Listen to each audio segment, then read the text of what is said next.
My name is John Bennett. I'm a candidate for Detroit City Council. Been in Detroit all of my life. 46 years old, 13-year member of the Detroit Police Department. I have a bachelor's degree from Wayne State University in Public Affairs. I have a master's degree from Eastern Michigan University in Public Administration. Married, no children, although I have 4 godchildren. I raised my nephew in the process. He's older and gone now, thank God, out of my house. I've been mentoring for over 20 years. I have a foundation called Trust Faith Foundation. Trust Faith, the mission is to help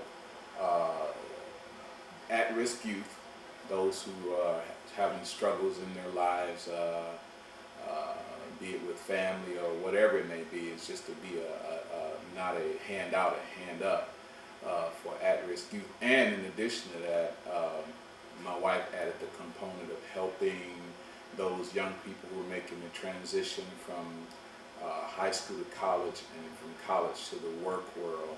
Typically you'll find young people who may need some clothing to go for an interview or things of that nature. So we try to do that with the foundation. My reason for running for City Council, as I said, I've been a police officer for 13 years. In that time I've had an opportunity to have an up close, sort of like a front seat view of Detroit, a government that's not responsive, a government that doesn't work. I've had an opportunity to ride around and actually look at our city and kind of develop my own ideas and platform of what I think should be done differently. We've known for a long time that we've been dealing with mismanagement and fraud and waste and just an abundance of things. And the outgrowth of that is crime, because we don't have the money to put police officers on the street.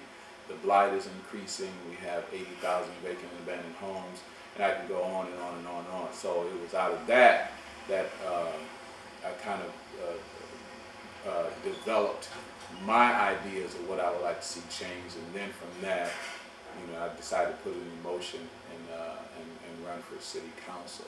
So that's what I'm attempting to do now, is to get to the council table so we can bring about some real change. People talk about change, but often you have people who go to an elected office, be it council or otherwise, but they have their own agendas. They have relationships that cause them to do things that are not in the best interest of the people that they're representing. So I'm not one of those people. I do things because I feel it's the right thing to do. That's why I decided to run for council. In 2003, I was fired from my job with the police department because I stood on right. I saw the fraud, waste, and mismanagement in the police department. I spoke out about it. I was terminated. It took me 4.5 years to regain my job. I didn't do that for personal gain. I didn't do it for financial gain. I did it because it was the right thing to do. That's what we need at the council table. People who are there to do what's in the best interest of the people they're representing, not in their own best interest, and do it because it's the right thing to do. There are a lot of issues I want to champion as a council person. The biggest thing in terms of how we fix our quality of life, I think we got to deal with the crime issue. I've been a victim of crime 4 times myself. So crime is a major issue. I think we deal with that by putting police officers on the street, making sure they have the equipment and the training to do what's necessary to get the job done. With that, we also have to make sure that the police department is allocating its resources properly. As a council person, I'm going to ensure that the budget that they're given is allocated properly, and we don't have a situation like we have today where certain dollars are budgeted, say for instance for personnel, and those positions aren't filled. Those dollars are used for something else. So Being a police officer, having an opportunity to sit across the council table from the chief or whomever the representative is, I'm going to ask specific questions as it relates to how are you allocating the dollars that we give you to spend toward making the city safe and making our residents safe.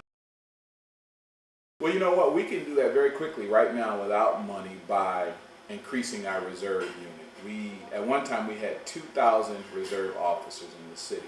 Now we have 270.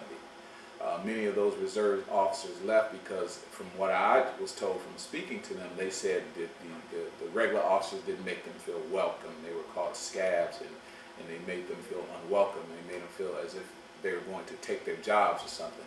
Well, we're in a crisis, so we got to get beyond that. We need to increase our reserve unit from the 270 we currently have to 500 or 1,000, thereby putting those reserve officers in the downtown area where you have regular sworn officers doing traffic or standing in front of the Fox Theater, Ford Field, Comerica Park.